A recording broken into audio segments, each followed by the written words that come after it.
Mary Augusta Ward CBE was a British novelist who wrote under her married name as Mrs Humphry Ward.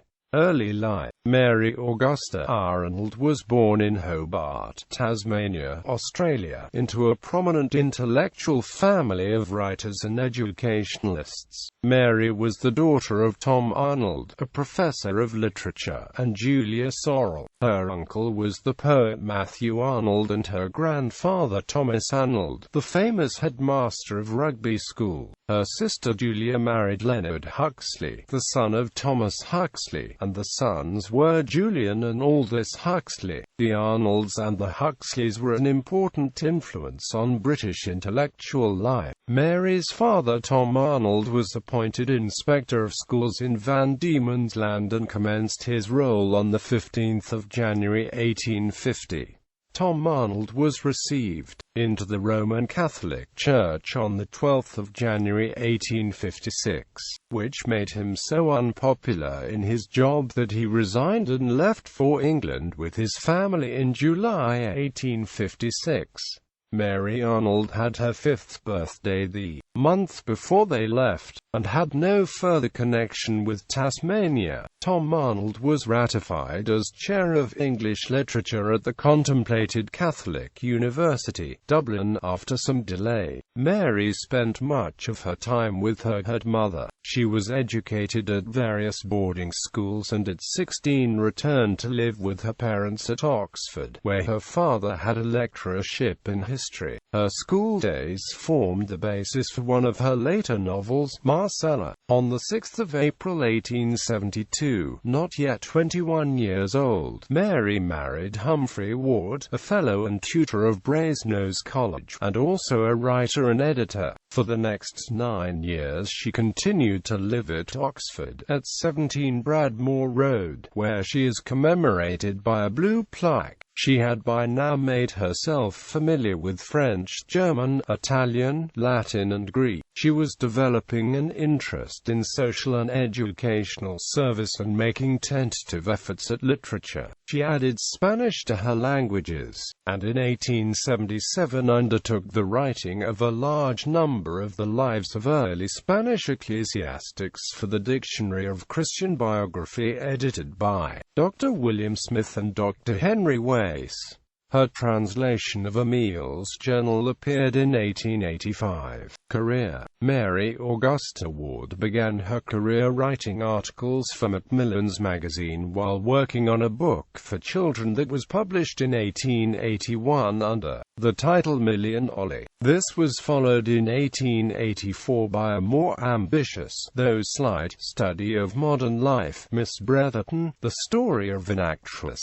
Ward's novels contained strong religious subject matter relevant to Victorian values she herself practiced. Her popularity spread beyond Great Britain to the United States. Her book Lady Rose's Daughter was the best-selling novel in the United States in 1903, as was The Marriage of William Ashe in 1905. Ward's most popular novel by far was the religious novel With a Purpose, Robert Elsmere, which portrayed the emotional conflict between the young pastor Elsmere and his wife, whose over-narrow orthodoxy brings her religious faith and the mutual love to a terrible impasse. But it was the detailed discussion of the higher criticism of the day, and its influence on Christian belief, rather than its power as a piece of dramatic fiction, that gave the book its exceptional vogue. It started, as no academic work could have done, a popular discussion on historic and essential Christianity. Ward helped establish an organization for working and teaching among the poor. She also worked as an educator in the residential settlement movements she founded. Mary Ward's declared aim was equalization in society, and she established educational settlements first at Marchmont Hall and later at Tavistock Place in Bloomsbury. This was originally called the Passmore Edwards Settlement, after its benefactor benefactor John Passmore Edwards, but after Ward's death it became the Mary Ward Settlement. It is now known as the Mary Ward Centre and continues as an adult education college. Affiliated with it is the Mary Ward Legal Centre. She was also a significant campaigner against women getting the vote. In the summer of 1908 she was approached by George Nathaniel Curzon and William Cremer, who asked her to be the founding president of the Women's National Anti-Suffrage League. Ward took on the job, creating and editing the Anti-Suffrage Review. She published a large number of articles on the subject, while two of her novels, The Testing of Diana Mallory and Delia Blanche Flower, were used as platforms to criticize the suffragettes. In a 1909 article in The Times, Ward read that constitutional, legal, financial, military, and international problems were problems only men could solve. However, she came to promote the idea of women having a voice in local government and other rights that the men's anti-suffrage movement would not tolerate. During World War I, Ward was asked by former United States President Theodore Roosevelt to write a series of articles to explain to Americans what was happening in Britain. Her work involved visiting the trenches on the Western Front, and resulted in 3 books: England's Effort, 6 Letters to an American Friend, Towards the Goal, and Fields of Victory.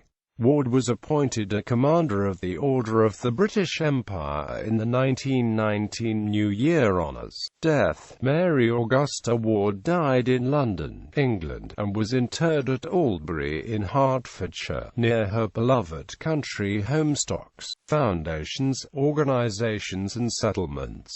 Evening Place Centre Committee. Mary Ward Centre, formerly the Passmore Edwards Settlement, Women's National Anti-Suffrage League, associated activists in social change.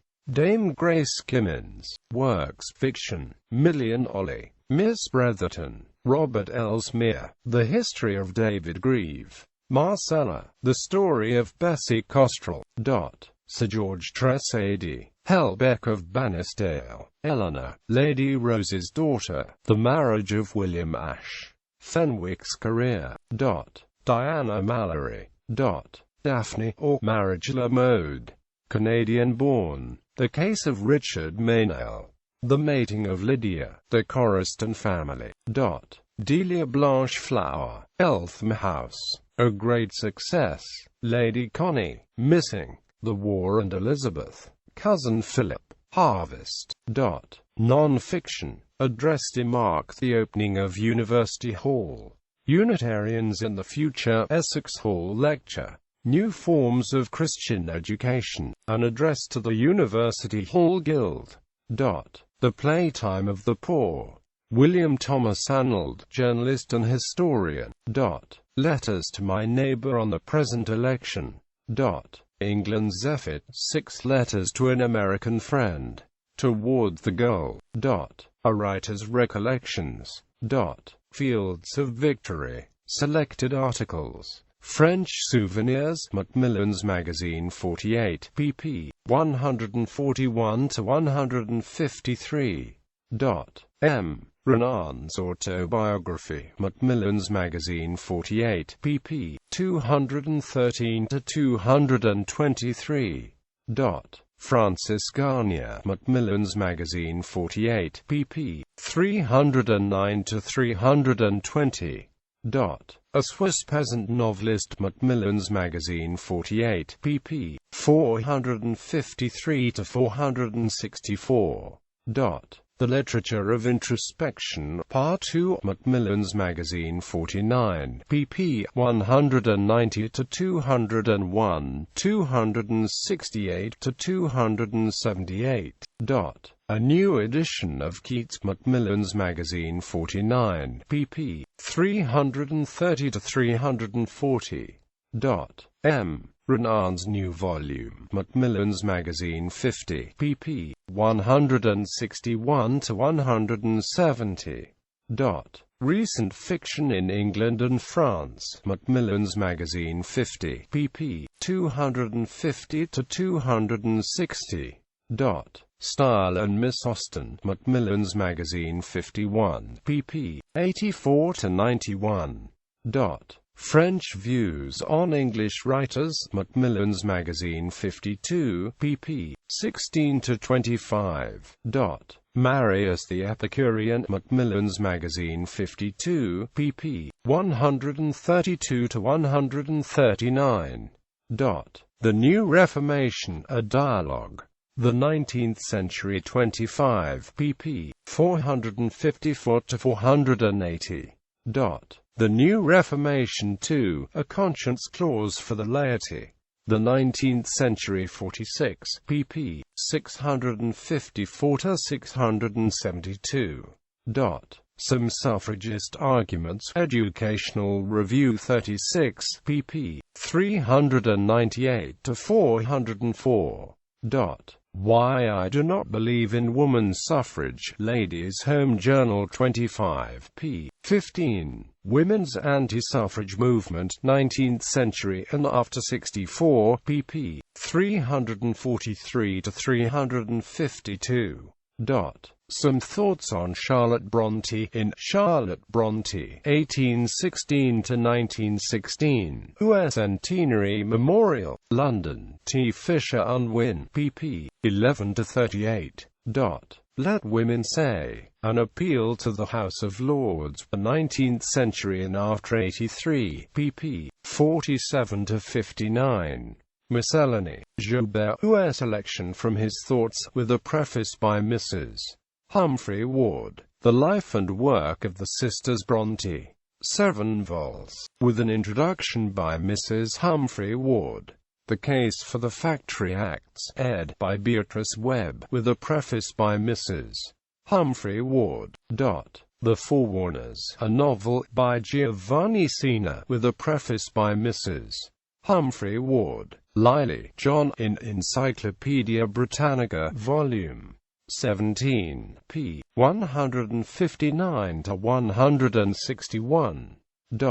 6 Women and the Invasion, by Gabrielle Amp. Margarita, with a preface by Mrs.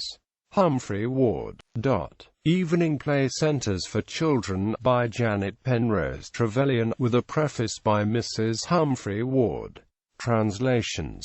Emile's Journal, The Journal in Time, Collected Works, The Writings of Mrs. Humphry Ward. Houghton Mifflin, The Writings of Mrs. Humphry Ward, Westmoreland edition.